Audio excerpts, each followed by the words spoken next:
Hi all, welcome to Competitive Tracker.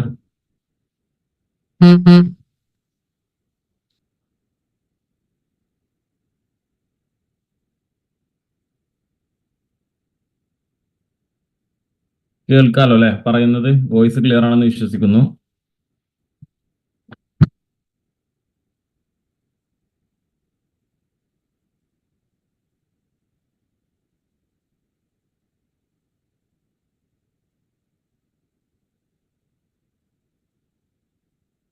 അപ്പോ November 11 Monday ആണ് നമ്മളുടെ എക്സാം വരുന്നത്. രാവിലെയാണ് ജൂനിയർ ഇൻസ്ട്രക്ടർ ഫിറ്ററിന്റെ എക്സാം വരുന്നത്. ഒട്ടനവധി ജൂനിയർ ഇൻസ്ട്രക്ടർ ഫിറ്ററിന്റെ എക്സാം ഇപ്പൊ ലാസ്റ്റ് ഒരു 6 monthsന്റെ ഉള്ളിലായിട്ട് 3 പോസ്റ്റുകളിലേക്ക് ഒരു തവണയും ഇപ്പൊ ലാസ്റ്റ് ഫിറ്ററിന്റെ എക്സാം അടുത്തൊരു തവണ നടക്കാൻ പോവാണ്. ഇപ്പൊ 4 ദിവസങ്ങൾക്ക് മുന്നേ ലാസ്റ്റ് കഴിഞ്ഞ വാട്ടർ അതോറിറ്റി ഫിറ്ററിന്റെ റാങ്ക് ലിസ്റ്റ് വന്നിട്ടുണ്ടായിരുന്നു. നിങ്ങളെല്ലാവരും റാങ്ക് ലിസ്റ്റ് അല്ല, സോറി, ഷോർട്ട് ലിസ്റ്റ് വന്നിട്ടുണ്ടായിരുന്നു. നിങ്ങളെല്ലാവരും അറിഞ്ഞിട്ടുണ്ടാവും എന്ന് വിചാരിക്കുന്നു. അപ്പൊ അത്യാവശ്യം നല്ല രീതിയിൽ എല്ലാവരും പ്രിപ്പയർ ചെയ്തിട്ടുണ്ടാവും എന്ന് വിചാരിക്കുന്നു. ഇനി എക്സാമിന് ഒരു ദിവസം കൂടി ഉള്ളൂ. അപ്പൊ ലാസ്റ്റ് ഫൈനൽ സ്റ്റേജിലാണ്. പുതുതായിട്ട് പഠിക്കുന്നതിനേക്കാളും നല്ലത് റിവിഷൻ ചെയ്യാം. നമ്മൾ ചെയ്ത് നോക്കിയ ക്വസ്റ്റ്യൻസ് കാര്യങ്ങളൊക്കെ നമ്മൾ ഒന്നുകൂടി എന്ത് ചെയ്യുക, റിപ്പീറ്റ് ചെയ്ത് നോക്കുക. അപ്പൊ ഇന്ന് ഈ ഒരു ലൈവ് കൊണ്ട് ഉദ്ദേശിക്കുന്നത് കുറച്ച് MCQs, കുറച്ച് ചോദിക്കാൻ സാധ്യതയുള്ള അല്ലെങ്കിൽ സാധാരണ ചോദിക്കുന്ന ടൈപ്പിലുള്ള കുറച്ച് MCQ ഡിസ്കഷനുമായിട്ടാണ് വന്നിട്ടുള്ളത്. അപ്പോൾ ക്വസ്റ്റ്യൻസ് നോർമലി നമ്മൾ ചെയ്യുന്ന പോലെ തന്നെ സ്ക്രീനിൽ കാണിക്കാം, വായിക്കാം. അതോടൊപ്പം തന്നെ നിങ്ങൾ ആൻസർ അറിയുന്ന ആളുകൾ ആൻസർ കമന്റ് ചെയ്യാം. ആൻസർ അറിയാത്തത് അതിന്റെ കൂടെ തന്നെ നമുക്ക് ആൻസറും ഡിസ്കസ് ചെയ്തിട്ട് പോവാം. പെട്ടെന്ന് ചെയ്യാം. ഒരു 1 hour കൊണ്ട് ഒരു മാക്സിമം ഒരു 50 ക്വസ്റ്റ്യൻ എങ്കിലും തീർക്കാൻ പറ്റുന്ന രീതിയിൽ നമുക്ക് എന്ത് ചെയ്യാം. ഓക്കെ, അപ്പൊ നമുക്ക് സ്റ്റാർട്ട് ചെയ്യാം. ഞാൻ ഫസ്റ്റ് ക്വസ്റ്റ്യനിലോട്ട് പോവാണ്. ഏകദേശം നമ്മളുടെ മൊഡ്യൂളും സിലബസും കാര്യങ്ങളൊക്കെ നിങ്ങൾക്ക് എല്ലാവർക്കും അറിയുന്നുണ്ടായിരിക്കും. അതേപോലെ തന്നെ ഉൾപ്പെടുത്തിയിട്ടുണ്ട് മാക്സിമം എല്ലാ മൊഡ്യൂളിൽ നിന്നും ക്വസ്റ്റ്യൻസ് ഉൾപ്പെടുത്താം. ഓർഡറിലല്ല എങ്കിലും എല്ലാ മൊഡ്യൂളിൽ നിന്നും ക്വസ്റ്റ്യൻസ് ഉൾപ്പെടുത്താൻ ശ്രമിച്ചിട്ടുണ്ട്. അപ്പൊ നിങ്ങൾ നോക്കുന്ന സമയത്ത് മനസ്സിലാവും. അപ്പൊ ഫസ്റ്റ് എന്ന് പറഞ്ഞു കഴിഞ്ഞാൽ ഇത് കൊടുത്തിട്ടുള്ളത് മാർക്കിങ്ങുമായി ബന്ധപ്പെട്ടുള്ള ഒരു ഏരിയയിൽ നിന്നാണ്. നമുക്ക് ആദ്യത്തിന്റെ മെഷറിങ്ങും മാർക്കിങ്ങും ഒക്കെയാണ് വരുന്നത് അല്ലെ. 4 മൊഡ്യൂൾ 5 മൊഡ്യൂളോളം നമുക്ക് ടൂൾസ് മാത്രമാണ് വരുന്നത്. അത് കഴിഞ്ഞിട്ടാണ് ബാക്കി മൊഡ്യൂൾസ് വരുന്നത്. അപ്പൊ നമുക്ക് മൊഡ്യൂളും കാര്യങ്ങളൊക്കെ നമ്മൾ കുറെ തവണ നമ്മൾ പറഞ്ഞിട്ടുണ്ട്. അതുകൊണ്ട് തന്നെ വീണ്ടും എക്സ്പ്ലെയിൻ ചെയ്യുന്നില്ല. ഫസ്റ്റ് ക്വസ്റ്റ്യൻ എന്ന് പറയുന്നത്, what is the primary use of a scriber in metal working? Option A measuring angles, option B cutting materials, option C drawing fine lines on work piece, option D grinding surfaces. നമ്മൾ ഇതിന്റെ മുന്നേ കുറെ ക്വസ്റ്റ്യൻസും കാര്യങ്ങളൊക്കെ discuss ചെയ്തിട്ടുണ്ടായിരുന്നു പലപ്പോഴായിട്ട്. ആ discuss ചെയ്ത സമയത്തൊക്കെ സ്ക്രൈബറുമായി ബന്ധപ്പെട്ടുള്ള ഏതെങ്കിലും രീതിയിൽ ഒരു ക്വസ്റ്റ്യൻ ചോദിച്ചിട്ടുണ്ടായിരിക്കും. സ്ക്രൈബറിന്റെ പോയിന്റ് ആംഗിൾ ചോദിച്ചിട്ടുണ്ടായിരുന്നു. ഇതിന് മുന്നേ ചെയ്ത വീഡിയോകളിൽ ഉൾപ്പെടുത്തിയ ക്വസ്റ്റ്യൻസ് ഞാൻ ഇതിൽ മാക്സിമം ഉൾപ്പെടുത്താതിരിക്കാൻ വേണ്ടി ശ്രമിച്ചിട്ടുണ്ട്. 1-2 ക്വസ്റ്റ്യൻസ് വന്നിട്ടുണ്ടാവും നോർമലി. അപ്പോ മാക്സിമം പുതിയ ക്വസ്റ്റ്യൻസ് ആണ് ഉൾപ്പെടുത്തിയിട്ടുള്ളത്. അപ്പൊ സ്ക്രൈബറുമായി ബന്ധപ്പെട്ട് എന്തെല്ലാം ചോദിക്കാം? പോയിന്റ് ആംഗിൾ ചോദിക്കാം, സ്ക്രൈബർ ഉണ്ടാക്കിയ മെറ്റീരിയൽ ചോദിക്കാം, സ്ക്രൈബർ നോർമലി ഇതിലിപ്പോ ചോദിച്ചിട്ടുള്ള സ്ക്രൈബറിന്റെ യൂസ് എന്താണെന്നാണ് ചോദിച്ചിട്ടുള്ളത് അല്ലെ. സ്ക്രൈബറിന്റെ യൂസ് എന്ന് പറഞ്ഞാൽ നമുക്ക് എല്ലാവർക്കും അറിയാം എന്താണ്. Fine lines on work piece, നമ്മളുടെ വർക്ക് പീസിൽ ലൈൻസ് വരക്കാൻ, മാർക്കിങ്സിന് വേണ്ടിയിട്ട്, മാർക്ക് ചെയ്യാൻ വേണ്ടിയിട്ട്. ഒരു ലൈൻ ആകാം, പോയിന്റ് ആക്കി എടുക്കാറില്ല. പോയിന്റ് ആക്കുമ്പോൾ നമ്മൾ പഞ്ചാണ് യൂസ് ചെയ്യാറുള്ളത്. എങ്കിലും ജസ്റ്റ് ഒരു ലൈൻ മാർക്ക് ചെയ്യാൻ വേണ്ടിയിട്ട്, ഷാർപ്പായിട്ട് മാർക്ക് ചെയ്യാൻ വേണ്ടിയിട്ടാണ് നമ്മൾ എന്ത് ഉപയോഗിക്കുന്നത്, സ്ക്രൈബർ ഉപയോഗിക്കുന്നത്. ദെൻ സെക്കൻഡ് ക്വസ്റ്റ്യനിലോട്ട് പോവാണ്. Dividers are primarily used for marking circles and arcs, holding work pieces, measuring internal diameters only, option D cutting metals. Dividers എന്തിനു വേണ്ടിയാണ് യൂസ് ചെയ്യുന്നതെന്നാണ് ചോദിക്കുന്നത്. ഡിവൈഡേഴ്സ് പഠിക്കുന്ന സമയത്ത് ഞാൻ ഇതിന്റെ കൂടെ തന്നെ പഠിക്കേണ്ട കാര്യം കൊണ്ട് ജസ്റ്റ് ഒന്ന് പറയാം.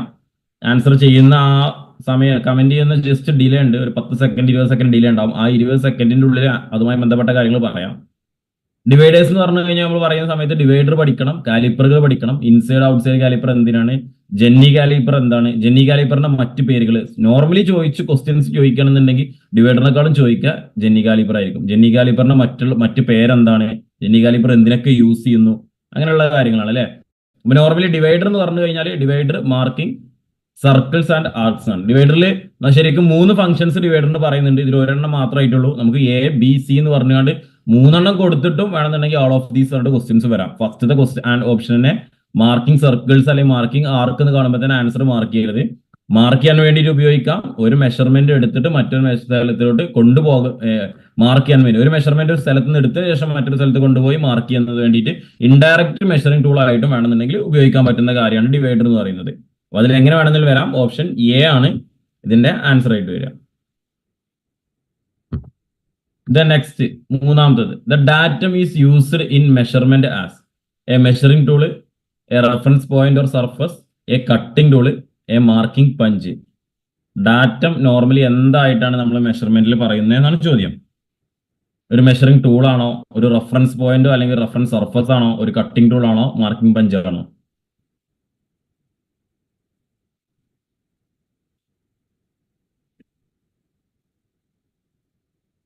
അറിയുന്നവരൊന്ന് കമന്റ് ചെയ്യാം. നോർമലി ഡാറ്റ നമ്മൾ ഉപയോഗിക്കാറ് എന്താണ്, ഒരു റെഫറൻസ് പോയിന്റ് അല്ലെങ്കിൽ ഒരു റെഫറൻസ് സർഫസ് ആയിട്ടാണ് നമ്മൾ ഉപയോഗിക്കാറ് അല്ലെ. ഡാറ്റ എന്ന് പറഞ്ഞു കഴിഞ്ഞാൽ അത് മേ ബി ഒരു നമ്മളെ ഒരു ഡ്രോയിങ്ങിലാണെന്നുണ്ടെങ്കിൽ ഒരു പോയിന്റിനെ ബേസ് ചെയ്ത് പറയാറുണ്ട്. നമ്മൾ റെഫറൻസ് സർഫസ് ആയിട്ട്, ഇനി ഡാറ്റ സർഫസ് ആയിട്ട് ഉപയോഗിക്കാറുള്ള സർഫസ് പ്ലേറ്റ് അല്ലെങ്കിൽ മാർക്കിംഗ് ഓഫ് ടേബിൾ ഒക്കെ വെച്ചിട്ടാണ് നമ്മൾ ഡാറ്റ പറയാറുള്ളത് എന്നുള്ളതും നമ്മൾ ഇതിന്റെ കൂടെ തന്നെ നമുക്ക് അറിയുന്ന കാര്യമാണ്, നമ്മൾ പഠിച്ചിട്ടുണ്ടായിരിക്കും. ദെൻ നാലാമത്തെ ക്വസ്റ്റ്യനിലോട്ട് പോവാണ്. കുറച്ച് ഫാസ്റ്റ് ആയിട്ട് പോവാം, എന്നാലേ നമുക്ക് മാക്സിമം 50 ക്വസ്റ്റ്യനോളം ചെയ്യാൻ കഴിയുള്ളൂ. സ്ലോ ആയി പോകുമ്പോൾ 10-30 ക്വസ്റ്റ്യനിൽ നിൽക്കും. V blocks are used to, V blocks എന്തിനു വേണ്ടിയാണ് യൂസ് ചെയ്യുന്നത്? Support cylindrical work pieces for marking or inspection, measure angles precisely, cut irregular shapes, draw straight lines on a flat surface. V blocks use ചെയ്യുന്നത് എന്തിനാണ്? V blocks പഠിക്കുന്ന സമയത്ത് V ബ്ലോക്കുമായി ബന്ധപ്പെട്ട കാര്യങ്ങൾ പഠിക്കാനുണ്ട്, വി ബ്ലോക്കിന്റെ ഗ്രേഡുകൾ കാര്യങ്ങൾ പഠിക്കാനുണ്ട്, വി ബ്ലോക്കിലെ ടൈപ്പ് വരുന്നുണ്ട്, സിംഗിൾ ലെവൽ, മൾട്ടി ലെവൽ എന്നൊക്കെ രീതിയിൽ ആ ടൈപ്പ് കാര്യങ്ങൾ പഠിക്കണം. എല്ലാം പഠിച്ചിട്ടുണ്ടാവും എന്ന് വിശ്വസിക്കുന്നു. നമ്മളിപ്പോൾ ക്വസ്റ്റ്യൻ ചെയ്യാം, ഇനി പുതുതായിട്ട് പഠിക്കാൻ പോകണ്ട, നമ്മൾ ചെയ്തതിന്റെ മാക്സിമം നമുക്ക് എന്ത് ചെയ്യാം, പെട്ടെന്ന് ചെയ്യാൻ നോക്കുക. ഏതാണ് ആൻസർ? നാലാമത്തെ ആൻസർ പറഞ്ഞാൽ ഓപ്ഷൻ എ ആണ് അല്ലെ. 4A കമന്റ് ചെയ്തിട്ടുണ്ട്. ക്വസ്റ്റ്യൻ നമ്പർ 8 കമന്റ് ചെയ്യുകയാണെങ്കിൽ ബെറ്റർ ആയിരിക്കും, കാരണം ഡിലേ ഉണ്ടായത് കൊണ്ട് നമുക്ക് കൃത്യമായിട്ട് ഏതാണെന്ന് മനസ്സിലാക്കണമെന്നുണ്ടെങ്കിൽ ക്വസ്റ്റ്യൻ നമ്പർ 8 കമന്റ് ചെയ്യായിരിക്കും നന്നായിരിക്കും കേട്ടോ. Support cylindrical work pieces for marking or inspection വേണ്ടിയിട്ടോ മാർക്കിംഗ് വേണ്ടിയിട്ടോ സിലിണ്ടറിക്കൽ വർക്ക് പീസിനെ സപ്പോർട്ട് ചെയ്യാതെ വെക്കാൻ വേണ്ടിയിട്ടാണ് നമ്മൾ സർഫസ് പ്ലേറ്റിന്റെ മുകളിലൊക്കെ വെച്ചിട്ടാണ് നമ്മൾ വി ബ്ലോക്ക് വെച്ചിട്ടാണ് നമ്മൾ മാർക്ക് ചെയ്യാനൊക്കെ ഉപയോഗിക്കാറുള്ളത്. നെക്സ്റ്റ് 5th ക്വസ്റ്റ്യൻ എന്ന് പറയുന്നത്, an angle plate is used for, angle plate എന്തിനാണ് യൂസ് ചെയ്യുന്നതെന്നാണ് ചോദ്യം. Measuring angles only, supporting work piece at specific angles during marking or machining, heating metals evenly, cleaning surface of a work piece. Angle plate എന്തിനു വേണ്ടി use ചെയ്യുന്നു എന്നുള്ളതാണ് question.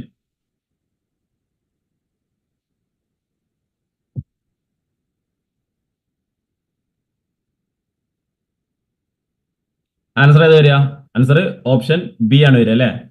Supporting work pieces at specific angles during marking or machining. Clear ആണല്ലോ. Next ക്വസ്റ്റ്യനിലോട്ട് പോകാം. Parallels, ഇങ്ങനെ സിലബസിൽ നിങ്ങൾക്ക് നോക്കിയാൽ മനസ്സിലാവും, ഓരോ ഓർഡർ തന്നെ വന്നിട്ടില്ല, അതേപോലെ തന്നെയാണ് ആഡ് ചെയ്തത്. ഓരോന്നും ഓരോ ക്വസ്റ്റ്യൻ രീതിയിൽ ആഡ് ചെയ്യാൻ ശ്രമിച്ചിട്ടുണ്ട്. Parallels are used in setup and marking to. Option A, maintain a specific angle during machining, ensure accurate alignment and spacing of workpieces. Option C, increase surface roughness. Option D, cut metal precisely. Parallels എന്തിനു വേണ്ടിയാണ് use ചെയ്യുന്നത്?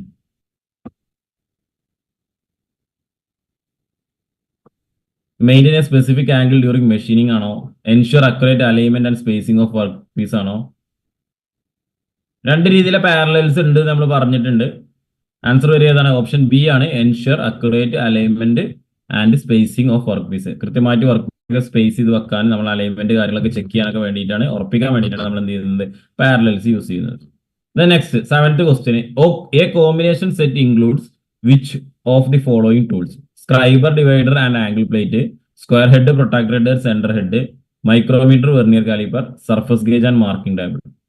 ഒരു combination സെറ്റിൽ എന്തെല്ലാം ഭാഗങ്ങൾ ഉണ്ടായിരിക്കും എന്നാണ് ചോദിച്ചിട്ടുള്ളത്. എല്ലാവർക്കും അറിയുന്നതാണ്, ഓപ്ഷൻസ് ജസ്റ്റ് വായിക്കുമ്പോൾ തന്നെ മനസ്സിലാക്കാൻ പറ്റും.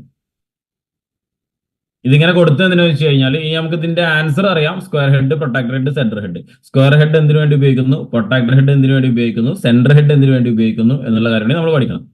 സ്ക്വയർ ഹെഡ് എന്ത് ചെക്ക് ചെയ്യാൻ വേണ്ടിയിട്ടാണ്, പ്രൊട്ടക്ടർ ഹെഡ് കൊണ്ട് നമ്മൾ എങ്ങനെയാണ് എന്തൊക്കെ മെഷർമെന്റ് ആണ് എടുക്കാറുള്ളത്, സെന്റർ ഹെഡിൽ വെച്ചിട്ട് നമ്മൾ എന്തെല്ലാം കാര്യങ്ങൾ ചെയ്യാറുണ്ട് എന്നുള്ള കാര്യങ്ങൾ അറിയണം. അപ്പൊ അതിന് വേണ്ടിയിട്ടാണ് കോമ്പിനേഷൻ സെറ്റ് ഉൾപ്പെടുത്തിയിട്ടുള്ളത്. നെക്സ്റ്റ് എന്ന് പറയുന്നത് ഹാമറിന്റെ ഭാഗത്ത് നിന്നൊരു ക്വസ്റ്റ്യൻ ആണ്. Which type of hammer is commonly used for metal working and shaping sheet metal due to its rounded end? A. Ball peen hammer. B. Claw hammer. C. Cross peen hammer. D. Dead blow hammer.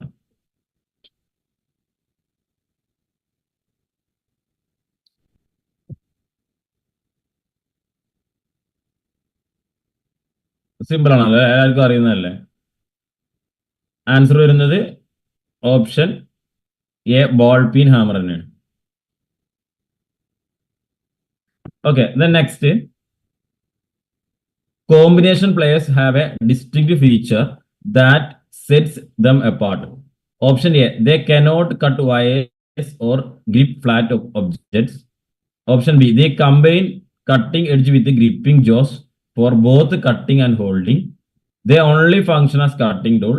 They are designed specifically for electrical insulation.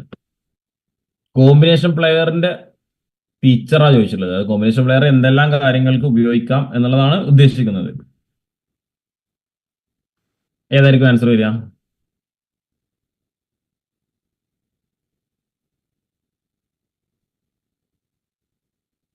B ആണ് അല്ലേ. The combine cutting edges with gripping Jose for both cutting and holding. Cut ചെയ്യാനും hold ചെയ്യാനും പറ്റും. 9 A പറയുന്നുണ്ടല്ലോ. A, they cannot cut wires or grip flat objects. അതല്ല answer വരിക. ഏറ്റവും കൂടുതലായിട്ട് നല്ല കറക്റ്റ് കൊടുത്തിട്ടുള്ള ഇതല്ലേ. 9 എ വായിക്കുമ്പോൾ അതാണെന്ന് തോന്നിപ്പോകും. വയർ കട്ട് ചെയ്യാൻ വേണ്ടിയിട്ട് നമ്മൾ കോമ്പിനേഷൻ പ്ലെയർ കൊണ്ട് കട്ട് ചെയ്യാം, പക്ഷെ പ്രോപ്പറായിട്ട് വയർ കട്ട് ചെയ്യാൻ വേണ്ടി കോമ്പിനേഷൻ പ്ലെയർ അല്ല ഉപയോഗിക്കല്, വയർ കട്ടറാണ് ഉപയോഗിക്കല്.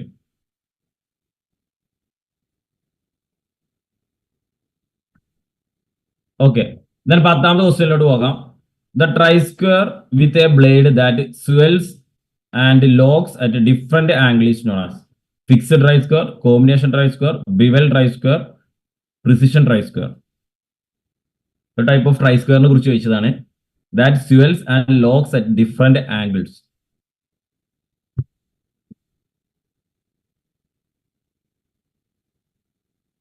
പത്താമത്തിന് ആൻസർ കമന്റ് ചെയ്യൂ.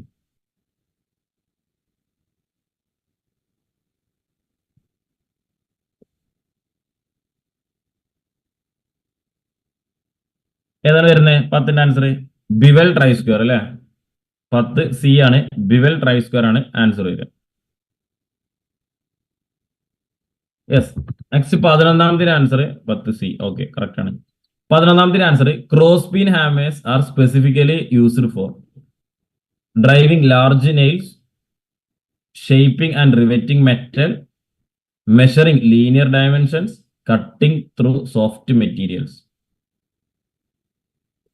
Cross peen hammers are specifically used for.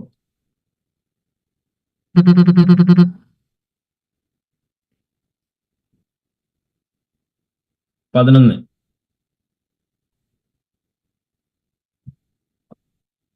Shaping and riveting of metal. Answer option B ആണ് വരിക. Shaping and riveting metal. Then 12ാമത്തെ ക്വസ്റ്റ്യനിലോട്ട് പോവാം. Needle files are characterized by their large size for rough work, their small size and fine cut used for delicate and intricate work, their specific use for woodworking applications, their non-metallic construction. Needle files, different types of needle files പഠിച്ചിട്ടുണ്ടായിരിക്കും. ഇതിൽ proper ആയിട്ട് അതിന്റെ answer ഏതാണ് വരിക എന്നുള്ളത്.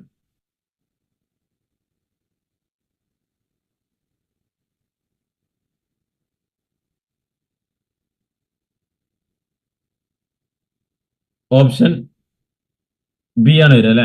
There small size and fine cut used for delicate and intricate work. Next 13ാമത്തെ question. Pinning of files refers to the tendency for metal particles to become clogged between the teeth of the file, the way files are attached to handles, the measurement of a file's cutting depth, cleaning the file using lubricants.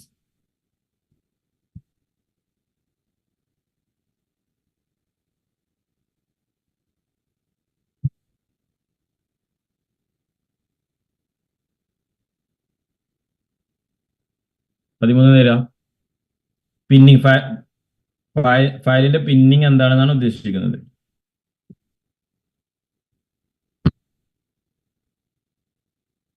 The tendency of metal particles to become clogged between the teeth of the file. 13 option A ആണ് correct answer. Then 14ാമത്തെ, reamers are used for. Option A creating initial holes in metal pieces. Option B enlarging existing holes and providing a smooth finish. Option C grinding flat surface only. Option D threading bolt.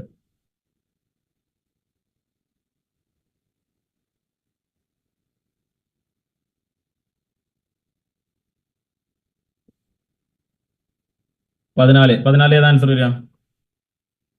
Option B ആണ് വരിക അല്ലെ. Enlarging existing holes and providing smooth finish. നമ്മൾ drilling, reaming, boring എന്നൊക്കെ പറഞ്ഞിട്ടുള്ള 3 operations പഠിച്ചിട്ടുണ്ടായിരിക്കും. അതിൽ reaming എന്താണ്, reamer എന്താണെന്നൊക്കെ എല്ലാവർക്കും അറിയുന്നതായിരിക്കും. നെക്സ്റ്റ് 15ാമത്തെ question, 15th question. The teeth per inch TPI of hacksaw blade determines. Option A maximum width of material that can be cut, the speed of the blade's oscillation, the coarseness or fineness of the cut, the flexibility of the blade. Teeth per inch hacksaw blade. ഇത് വെച്ചിട്ട് നമുക്ക് hacksaw blade fine ആണോ course ആണോ എന്നൊക്കെ കണ്ടെത്താൻ പറ്റും TPI വെച്ചിട്ട്.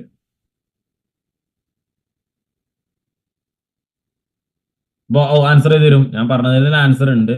Option C ആണ് കോഴ്സ്നെസ് ആർ ഫൈൻനെസ് ഓഫ് ദി കട്ട് അല്ലെ. TPI വെച്ചിട്ട് നമ്മൾ അതിനൊരു മെഷർമെന്റ് ഉണ്ട്, അതെല്ലാവർക്കും അറിയുന്നതായിരിക്കും. 0.8 മുകളിലാണോ താഴെയാണോ എന്നൊക്കെ ഉള്ളത്. Okay, then next 16th question, 16ാമത്തെ question. The universal vice differs from a bench vice because it cannot be rotated, it allows for adjustment to hold work pieces at various angles, it is used exclusively for non metal work, it must be mounted on a bench. Universal vice normally bench വൈസിൽ നിന്നും എന്ത് difference ആണ് universal വൈസിനുള്ളത് എന്നാണ് ചോദിക്കുന്നത്.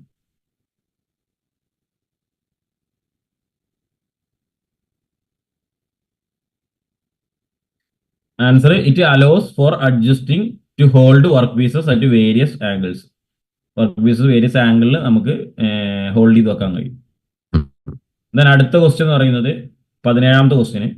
Micrometer measures dimension with a precision typically up to 0.1 millimeter, 0.01 millimeter, 1 millimeter, 0.5 millimeter. മൈക്രോമീറ്ററിന്റെ least count ഇതിലെ രീതിയിലാണ് ചോദിച്ചിട്ടുള്ളത്. എത്ര ആൻസർ വരിക? 0.01 millimeter.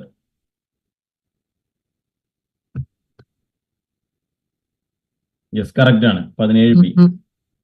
Then അടുത്തത്, the least count of vernier caliper is determined by the difference between one main scale division and one vernier scale division, the length of the jaws, the diameter of the spindle, the overall size of the device. Junior ഇൻസ്ട്രക്ടറിന്റെ എക്സാമുകൾ തുടങ്ങിയിട്ട് കുറച്ചായി. ഇപ്പൊ ഇതിന് മുന്നേ കഴിഞ്ഞ week ഒരു junior instructor exam ഉണ്ടായിരുന്നു.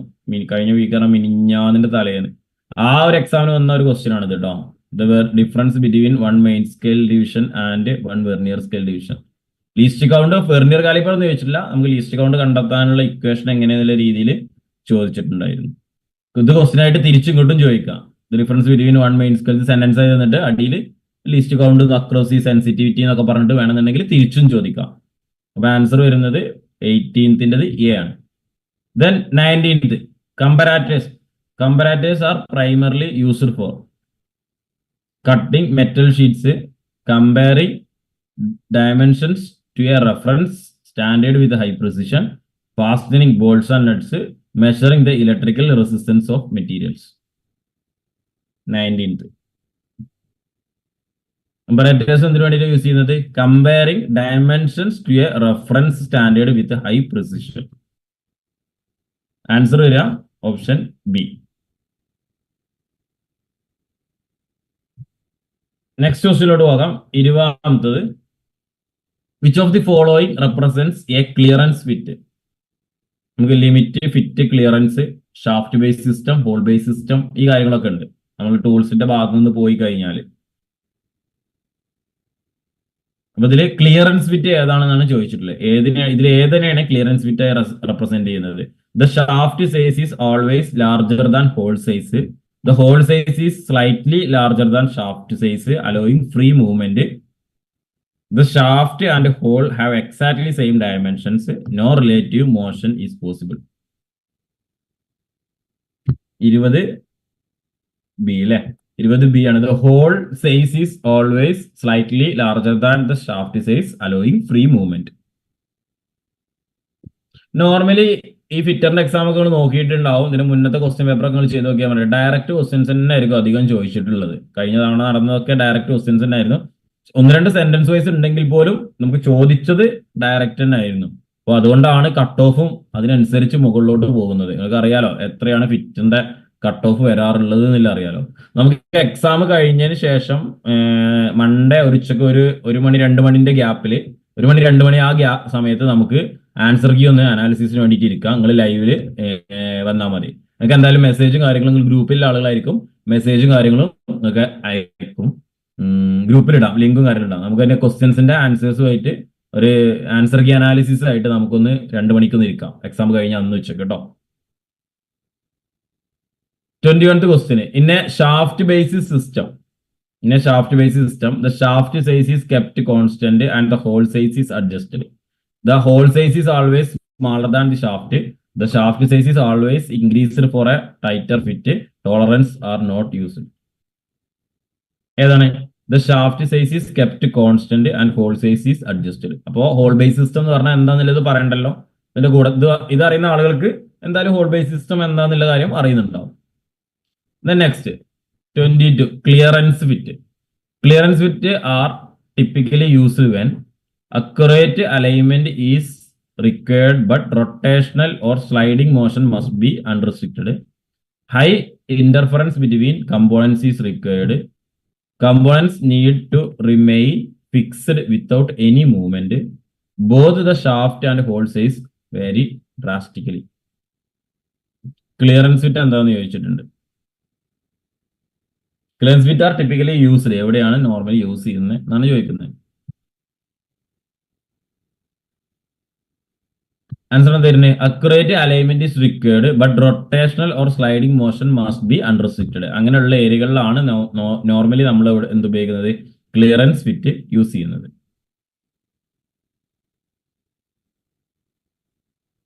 Okay, the next question. A key that fits into a semi-circular keyway cut in the shaft is jib head key, feather key, woodruff key, saddle key. A key that fits on a semi-circular keyway. Semi-circular keyway നമുക്ക് ഉപയോഗിക്കാൻ പറ്റുന്ന key ഏതാ ഇതില്?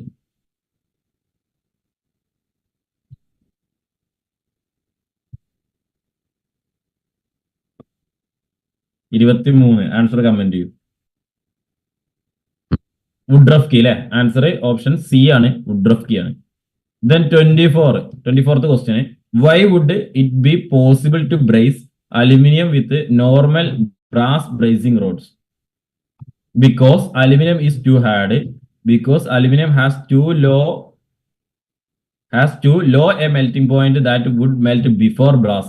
Because aluminum has too high a melting point that will not melt എന്നാണ് ഉദ്ദേശിച്ചത്. Spelling തെറ്റിയതാണ്. Melt. Because aluminum is non-ferrous metal. 24th question. Why would it will be impossible to brace aluminum with normal bracing rods? Normal brass bracing rods.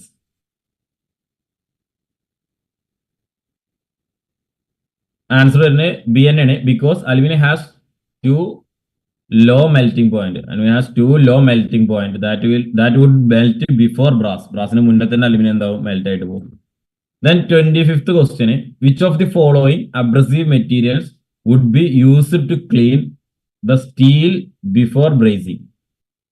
Wet and dry silicon carbide paper, emery cloth, wire wool, aluminum oxide paper.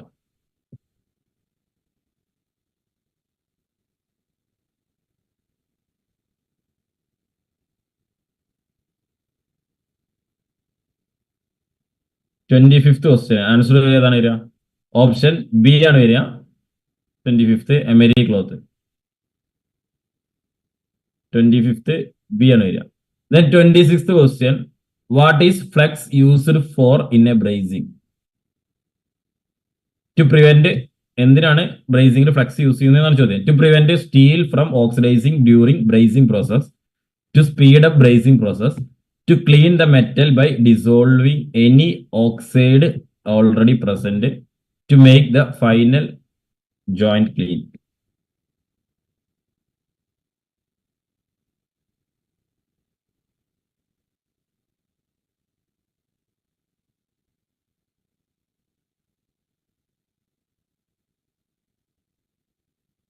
Answer വരുന്നത് to clean the metal by dissolving any oxide already present. 26 C ആണ് answer. Okay. Then 27th question, when bracing is completed, workpiece should be cooled slowly, rapidly, under cold water, at any rate. Bracing കഴിഞ്ഞ് കഴിഞ്ഞാൽ നമ്മൾ work piece എങ്ങനെയാണ് cool ചെയ്യേണ്ടത്? Slowly ആണോ, പെട്ടെന്ന് ചെയ്യണോ, മെല്ലെ ചെയ്യണോ, അതോ കോൾഡ് വാട്ടറിലാണോ ചെയ്യേണ്ടത്? അത് എങ്ങനെ ചെയ്താലും പറ്റുന്നതാണോ?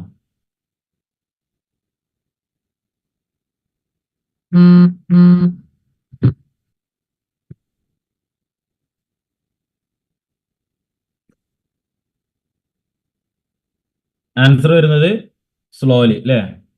27th ആൻസർ വരുന്നത് സ്ലോലി ആണ്. നമ്മൾ ഒരു ബ്രേസിംഗ് കഴിഞ്ഞ് കഴിഞ്ഞാൽ ആ ടൂളും ഇതും നമ്മൾ ഇങ്ങനെ മെല്ലെയാണ് ക്ലീൻ ചെയ്യേണ്ടത്, മെല്ലെയാണ് കൂൾ ചെയ്യേണ്ടത്. സോറി, ക്ലീൻ അല്ല, കൂൾ ചെയ്യേണ്ടത്. Then 28th, in bracing, which property of filler metal makes it flow in small clearances? Viscosity, density, melting point, capillarity. Options ഒരു ബന്ധമില്ലാത്ത സംഭവം. ഇൻ ബ്രേസിംഗ് ആൻസർ കറക്റ്റ് പറഞ്ഞാൽ മതി. Which property of filler metal makes it flow in small clearance?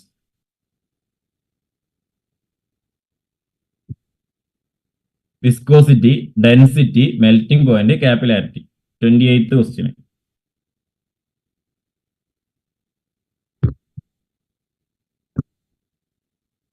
28th option D ആണ് വരിക, capillarity.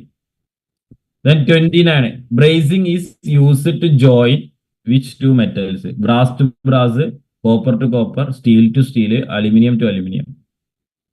Normally bracing എന്നതിന് വേണ്ടിയിട്ടാണ് use ചെയ്യുന്നത്.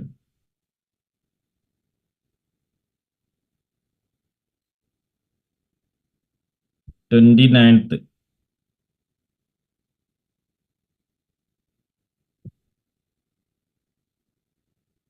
29 സി കമന്റ് ചെയ്തിട്ടുണ്ട്. കറക്റ്റ് ആൻസർ ആണ് സ്റ്റീൽ ടു സ്റ്റീൽ. സി ആണ് കറക്റ്റ് ആൻസർ വരിക. Then 13th question, 30th question. In silver bracing the filler metal is A silver alloy. An alloy with more than percent silver can be considered as a silver alloy. More than percentage silver can be considered as a silver alloy. 10% ആണോ, 20% ആണോ, 30 ആണോ, 40 ആണോ? അതാണ് ചോദ്യം.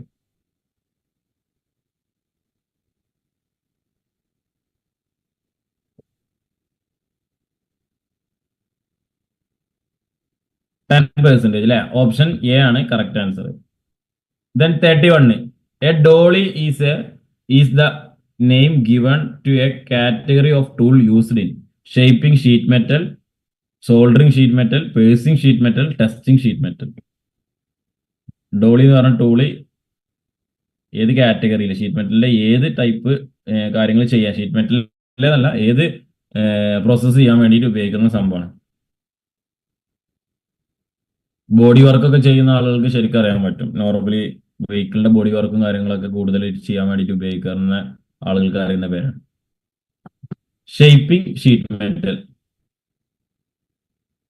Then 32, riveted ജോയിന്റ്സുമായി ബന്ധപ്പെട്ട ഒരു question ആണ്. റിവെറ്റഡ് ജോയിന്റ്, റിവെറ്റ്സിന്റെ ടൈപ്സ് ഓഫ് റിവെറ്റഡ് ജോയിന്റ്സ് വരുന്നുണ്ട്. അതിലാണ് if D is the diameter of the rivet and T is the thickness of the plate in millimetre in a riveted joint, Unwin's rule, Unwin's formula എന്ന് പറയാറുണ്ട്. Unwin's rule എന്താണ്? D is equal to 2 root T, D is equal to 4 root D, D is equal to 6 root T, D is equal to 8 root T ആണ്. അത് spelling mistake ആയിട്ട് F ആയതാണ്. 8 root T.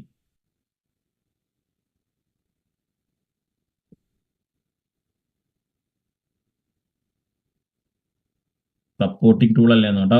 Dolly നമ്മൾ അടിച്ചിട്ട് പരത്താനൊക്കെ വേണ്ടിയിട്ട് ഉപയോഗിക്കില്ലേ, ഷീറ്റിൽ body വർക്കൊക്കെ ചെയ്യുമ്പോൾ അതിന് വേണ്ടി ഉപയോഗിക്കുന്ന ടൂളാണ്. ഷേപ്പ് ചെയ്യാൻ വേണ്ടിയിട്ട് കറക്റ്റ് ആ ടൂളിന്റെ ഉപയോഗം എന്ന് പറഞ്ഞാൽ ഷേപ്പ് ചെയ്യാൻ വേണ്ടിയിട്ടാണ്. 32 എന്ന് പറയുന്ന അൺമിൻസ് ഫോമുല എല്ലാവർക്കും പറയാം, D=6√T. ഇത് വെച്ചിട്ടായിരിക്കും നമ്മൾ റിവെറ്റഡ് ജോയിന്റ്സ് ഒക്കെ വരക്കുന്ന സമയത്ത് റിവെറ്റഡ് ജോയിന്റ് ഒക്കെ വരച്ചിട്ടുണ്ടായിരിക്കും അല്ലെ. ഡി തന്നിട്ടുണ്ടായിരിക്കും, എന്നിട്ട് നമ്മൾ thickness of plate T തന്നിട്ടുണ്ടായിരിക്കും 9 mm 10 mm എന്നൊക്കെ പറഞ്ഞിട്ട്. അത് വെച്ചിട്ട് നമ്മൾ ഡി കണ്ടെത്തും, പിന്നെ 1.5 2D 3D എന്നൊക്കെ പറഞ്ഞിട്ട് നമ്മൾ ഓരോന്ന് കണ്ടെത്തും. അപ്പൊ അതാണ് ആൻസർ പറഞ്ഞാൽ സി ആയിരിക്കും, 6√T. D=6√T. ഇതാണ് അൺവിൻസ് റൂൾ അല്ലെങ്കിൽ അൺവിൻസ് ഫോർമുല എന്ന് പറയുന്നത്. നെക്സ്റ്റ് ക്വസ്റ്റ്യൻ എന്ന് പറയുന്നത്, caulking and fullering are the operations done to make riveted joints. Caulking and fullering are the operations done to make riveted joints flexible, strong, rust proof, leak proof. നമ്മൾ riveted joints ചെയ്ത് കഴിഞ്ഞിട്ട് അതിന്റെ പ്ലേറ്റുകളെ normally നമ്മൾ എന്ത് ചെയ്യും, കോക്കിങ്ങും ഫുള്ളറിങ്ങും ചെയ്യും. Cocking tool അല്ലെങ്കിൽ fullering tool ഉപയോഗിച്ചിട്ട് നമ്മൾ എന്ത് ചെയ്യും, ആ പ്രോസസ്സ് ചെയ്യും. 5 ഡിഗ്രി ഒക്കെ 10 ഡിഗ്രി ഒക്കെ ചെരിച്ചിട്ട് ചെയ്യും. ആ ചെയ്യുന്ന ഇത് എന്തിനു വേണ്ടിയാണ്, ആ ഓപ്പറേഷൻ നമ്മൾ എന്തിനു വേണ്ടിയാണ് ചെയ്യുന്നതെന്നാണ്. ഫ്ലെക്സിബിൾ ആണോ, സ്ട്രോങ് ആണോ, റസ്റ്റ് പ്രൂഫ് ആണോ, ലീക്ക് പ്രൂഫ് ആണോ എന്നാണ് ആൻസർ വരുന്നത്. ഓപ്ഷൻ ഡി ആണ് അല്ലെ, ലീക്ക് പ്രൂഫ്. ലീക്ക് പ്രൂഫിന് വേണ്ടിയിട്ടാണ് നമ്മൾ എന്ത് ചെയ്യുന്നത്, കോക്കിങ്ങും ഫുള്ളറിങ്ങും ചെയ്യുന്നത്. നെക്സ്റ്റ് അടുത്ത ക്വസ്റ്റ്യൻ എന്ന് പറയുന്നത് 34th question. Which one of the following is a type of permanent fastener? Quarter joint, flange coupling, knuckle joint, riveted joint. Permanent faster ഏതാണ്? ക്വാർട്ടർ ആണോ, ഫ്ലെയിഞ്ച് ആണോ, നെക്കിളാണോ, കപ്ലിങ്സും ജോയിന്റ്സും ആണ് റിവെറ്റഡ് ജോയിന്റ്സ്. 34th.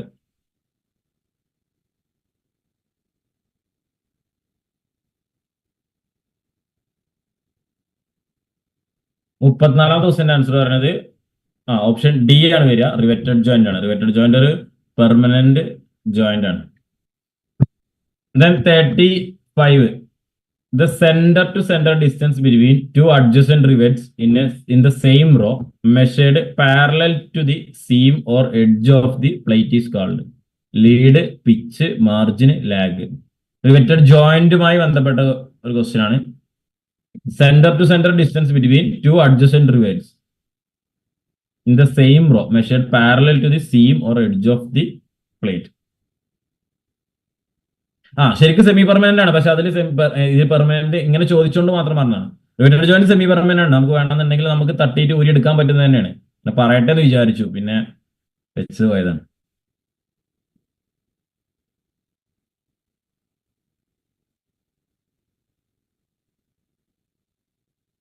ന്റെ ആൻസർ ഏതാ വരിക?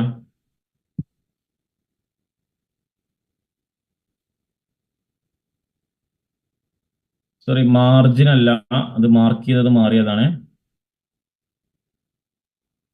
Center to center distance between two adjacent rivets in the same row measured parallel to the seam or edge of the plate. അല്ല, മാർജിൻ തന്നെയാണ് വരിക. Same edge of the plate ആണ് ചോദിച്ചത്. Edge of the plate വരുമ്പോൾ margin ആണ് വരിക. Centre to centre distance ആണ് ചോദിച്ചിട്ടുള്ളതെന്നുണ്ടെങ്കിൽ pitch ആണ് വരിക.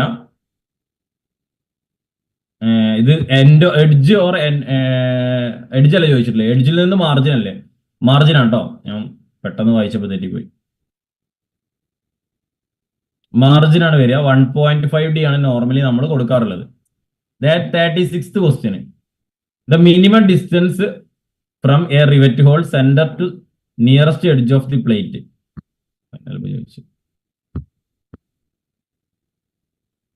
സോറി, ഇത് മാർജിൻ ആണ് ആൻസർ. ഇതാണ് മാറിപ്പോയത്. മാർജിൻ ആണ് ആൻസർ കേട്ടോ. ഒരു റിവെറ്റ് ഹോളിന്റെ സെന്ററിൽ നിന്നും എഡ്ജിലോട്ടുള്ളത് margin, centre to centre distance ആണെങ്കിൽ പ്ലേറ്റ്. ക്വസ്റ്റ്യന് ചെറിയൊരു കൺഫ്യൂഷൻ ഉണ്ട്. അപ്പൊ നേരത്തിലും എഡ്ജ് ചോദിച്ചിട്ടുണ്ട്, പക്ഷെ അതിന്റെ കൂടെ തന്നെ measured parallel to the seam or edge of the plate എന്ന് ചോദിച്ചതുകൊണ്ട് സംശയം. സെന്റർ ടു സെന്റർ ഡിസ്റ്റൻസ് ആണെന്നുണ്ടെങ്കിൽ പിച്ച്, സെന്റർ റിവെറ്റിന്റെ സെന്റർ ലൈന് മുതൽ എഡ്ജിലോട്ടാണെന്നുണ്ടെങ്കിൽ മാർജിന്. ഇതിൽ മാർക്ക് ചെയ്ത് മാറിപ്പോയതാണ്, നോക്കണ്ട. Next, which part of the lathe holds and rotates the work piece? Which part of the lathe holds and rotates the workpiece? Tool post, carriage, head stock, tail stock, ലെയ്ത്തുമായി ബന്ധപ്പെട്ട question ആണ്. ലെയ്ത്തിനുള്ള questions ഒക്കെ നമുക്ക് easy ആയിട്ട് mark മേടിക്കാൻ പറ്റുന്ന question ആയിരിക്കും. കാരണം ലെയ്ത്തും ലെയ്ത്തിന്റെ ഓപ്പറേഷൻസും ലെയ്ത്തിന്റെ അറ്റാച്ച്മെന്റ്സും പാർട്സും തന്നെ ചോദിക്കാറുള്ളൂ normally.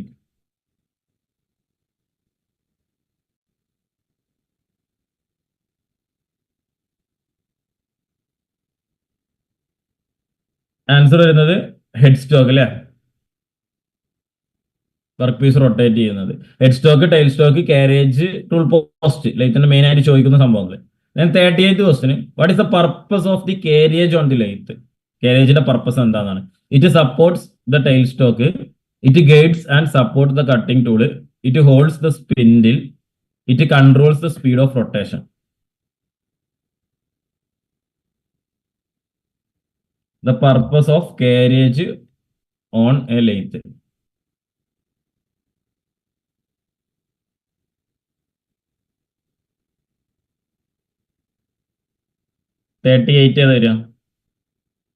It guides and support the cutting tool.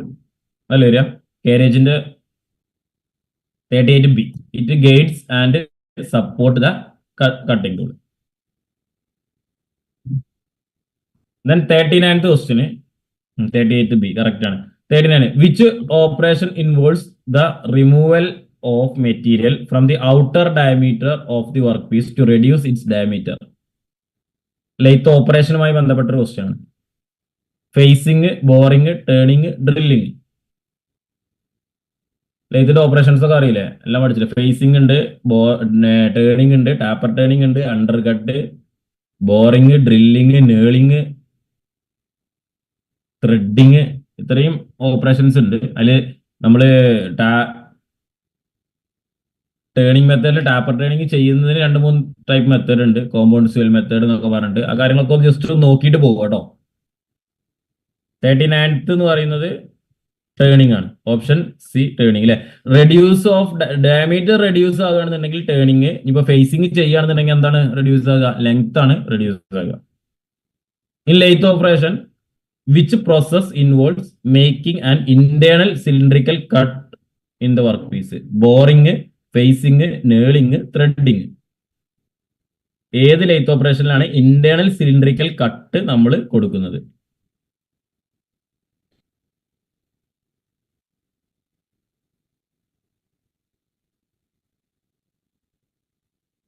40ന്റെ answer comment ചെയ്യും. ഡ്രില്ലിങ്, ബോറിങ്, റീമിങ് പഠിച്ചിട്ടുണ്ടായിരിക്കും. അപ്പൊ എന്താണെന്നില്ല എല്ലാവർക്കും അറിയുന്നുണ്ടായിരിക്കും. 40 ബോറിംഗ് ആണ് ആൻസർ വരിക. ബോർ ചെയ്തെടുക്കുക അല്ലെ. The next 41, what is the purpose of the lead screw in the lathe? Lead സ്ക്രൂവിന്റെ പർപ്പസ് എന്താണ്? To change the speed of the spindle, to hold the work piece, to engage the carriage for thread cutting, to adjust the height of the cutting tool. നമുക്ക് 2 റോഡുകളാണ്, അല്ലെ 2 screw റോഡുകളാണ് നമുക്ക് അവിടെ ലെയ്ത്തിൽ ഉള്ളത്. ഒന്ന് ലീഡ് സ്ക്രൂവും, രണ്ടാമത് ഫീഡ് റോഡും. നോർമലി നമ്മൾ എന്ത് ചെയ്യും? ഫീഡ് റോഡ് ആയിരിക്കും കറങ്ങിക്കൊണ്ടിരിക്കുക അല്ലെ. നോർമലി റൊട്ടേറ്റ് ചെയ്തുകൊണ്ടിരിക്കുക ഫീഡ് റോഡ് ആയിരിക്കും. നമ്മൾ ത്രെഡ് കട്ട് ചെയ്യാൻ വേണ്ടിയിട്ട് half net mechanism, half net mechanism engage ചെയ്ത് കഴിഞ്ഞാൽ എന്താവും? ഈ ലീഡ് സ്ക്രൂവും അതിന്റെ കൂടെ തന്നെ റൊട്ടേറ്റ് ചെയ്തുകൊണ്ടിരിക്കും. അപ്പൊ അതാണ് ഓപ്ഷൻ സി ആണ് ആൻസർ വരിക. To engage the carriage for thread cutting. 41 C. Then 42, which flame type is used for welding mild steel in oxy-acetylene welding? Which flame type is used for welding mild steel in oxy-acetylene welding? Oxidizing flame, neutral flame, carburising flame, blue flame. Flame ഒക്കെ option വെറുതെ കൊടുത്താണ്ടോ. നമുക്ക് 3 flame അല്ലെന്ന് എല്ലാവർക്കും അറിയാം. ഓക്സിഡൈസിങ്ങും, റെഡ്യൂസിങ്ങും, ന്യൂട്രലും.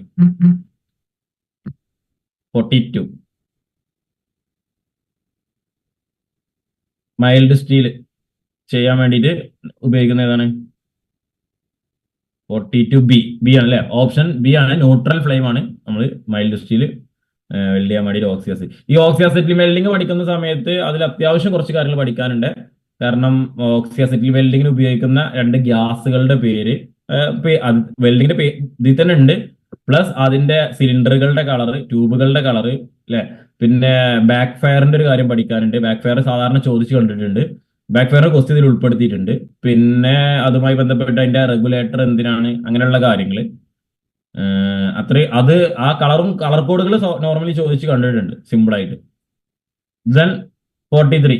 What is a common welding defect caused by inadequate shielding or rapid cooling results in cracks? Option A, porosity. Option B, slag inclusion. Option D, undercut. Option D, cracking.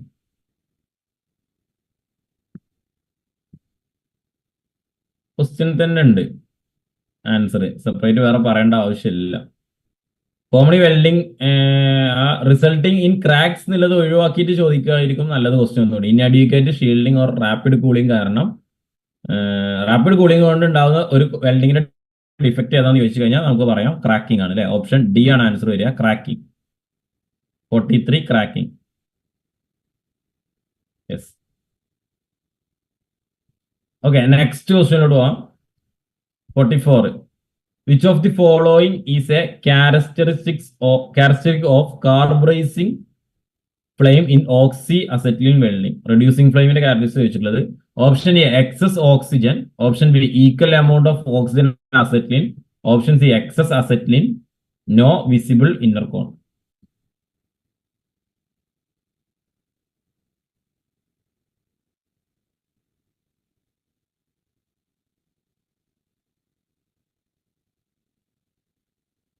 ഏതാണ് വരുന്നത്? Carburising. Reducing flame ആണെങ്കിൽ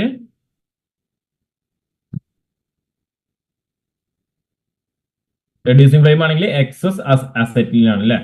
excess oxygen ആണെന്നുണ്ടെങ്കിൽ ഏത് flame ആണ് വരിക? ഓക്സിജന്റെ അളവ് കൂടി. രണ്ടും ഈക്വൽ ആണെങ്കിൽ നമ്മൾ പറയുന്നുണ്ട് ന്യൂട്രലൈസിങ് ഫ്ലെയിം ആണെന്ന് പറയുന്നുണ്ട്. അങ്ങനെയാണെന്നുണ്ടെങ്കിൽ ഓക്സിജന്റെ അളവ് കൂടുതലാണെങ്കിൽ ഏത് ഫ്ലെയിം വരും?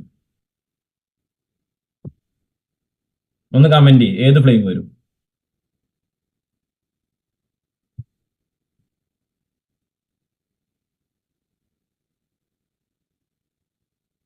നെക്സ്റ്റ് ക്വസ്റ്റ്യനിലോട്ട് പോവാം. 45th question. Which type of the flame is used in gas welding to produce high temperature needed for cutting? Which type of flame is used for gas welding to produce high temperature needed for cutting? Neutral flame, oxidizing flame, carburizing flame, soft flame. Oxidising.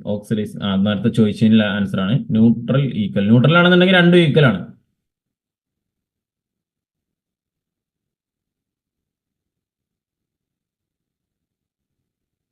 ഇതിന്റെ answer എന്ത് വരാം? 45th ഏത് flame ആണ് use ചെയ്യുന്നത്? High temperature needed for cutting. നമ്മൾ എന്താണ് increase ചെയ്യുക? Oxygen ആണ് ഇൻക്രീസ് ചെയ്യുക, അതോ അസറ്റിലാണ് ഇൻക്രീസ് ചെയ്യുക? 45A ആണോ? High temperature four need for cutting. Temperature കൂട്ടി കട്ട് ചെയ്യാൻ വേണ്ടിയിട്ട് 45B. ഓക്സിഡൈസിങ് ഫ്ലെയിം അല്ലേ യൂസ് ചെയ്യുക? ഓക്സിഡൈസിങ് ഫ്ലെയിം ആണ് യൂസ് ചെയ്യുക. ഓക്സിഡൈസിങ്, റെഡ്യൂസിങ് അല്ലെങ്കിൽ കാർബറൈസിങ് എന്ന് പറയാം. അതോടൊപ്പം തന്നെ ന്യൂട്രൽ ഫ്ലെയിം. അതിന്റെ ഇന്നർ കോണുകളും ആ കോണിന്റെ കളറും കാര്യങ്ങളും ഇതും നോർമലി എപ്പോഴും സ്ഥിരമായിട്ട് ആ ഫ്ലെയിമിൽ നിന്ന് സ്ഥിരമായിട്ട് ഒരു ക്വസ്റ്റ്യൻസ് എപ്പോഴും വരാറുണ്ട് കേട്ടോ. Next question. What is A primary advantage of but joint in welding? What is a primary advantage of the butt joint in welding? Easy to prepare and suitable for thick sections. Simple setup and low cost. High strength and minimal distortion. Can only be used with non-ferrous metals.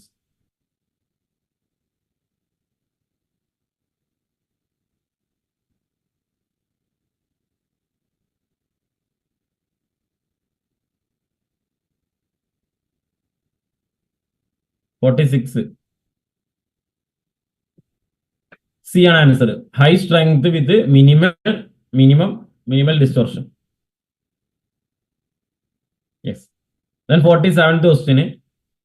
In gas welding what does the term back fire refers to? നേരത്തെ പറഞ്ഞല്ലോ gas welding back fire എന്താണെന്ന് അറിഞ്ഞിരിക്കണം. In gas welding what does the term back fire refers to? Excessive heat during the weld, a flash back through the torch, a flame burning back into the torch nozzle, cold metal cracking under stress.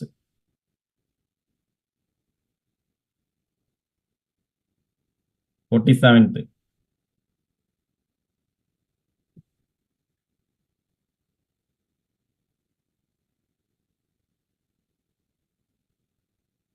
എന്താണ് answer വരിക? 47th. Back fire എന്ന് പറഞ്ഞു കഴിഞ്ഞാൽ the flame burning back into the torch nozzle അല്ലെ back fire എന്ന് പറയുന്നത്. അപ്പോ 47 C ആണ് വരിക. Then 48. Which sheet metal operation involves removing a slug of metal to produce a hole? Bending, piercing, blanking, flanging.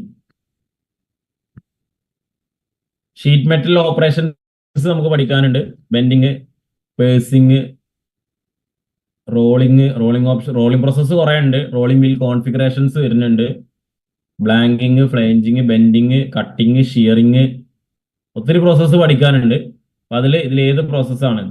Removing a slug of metal to produce a whole.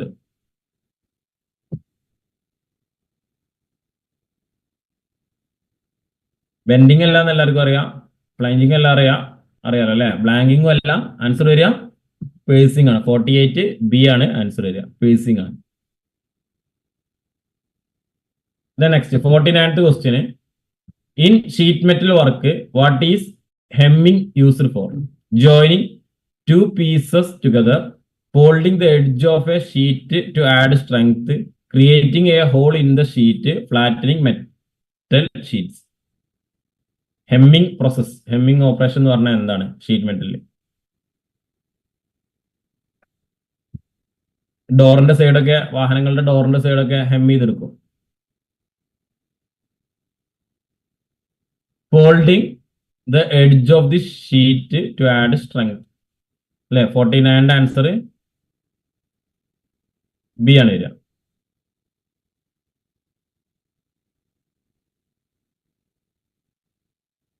Okay, 15th question. What is the purpose of a notching operation in sheet metal work? What is the purpose of a notching operation in sheet metal work? To cut out small sections along the edge of the sheet, to add reinforcement to a joint, to create a cylindrical shape, to drill holes for fasteners.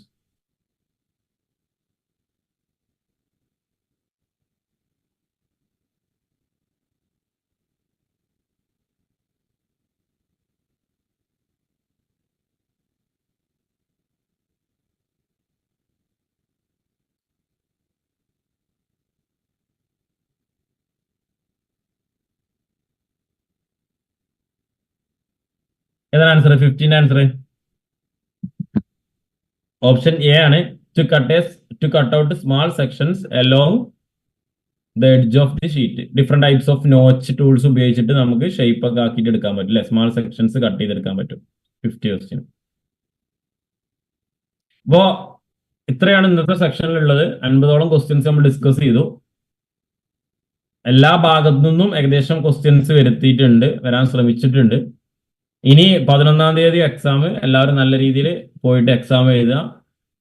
Minus ഒക്കെ വരാതെ maximum നോക്കുക. നല്ലൊരു cut off ഉണ്ടാവും എന്നുള്ള പ്രതീക്ഷിച്ചുകൊണ്ട് തന്നെ exam എഴുതുക.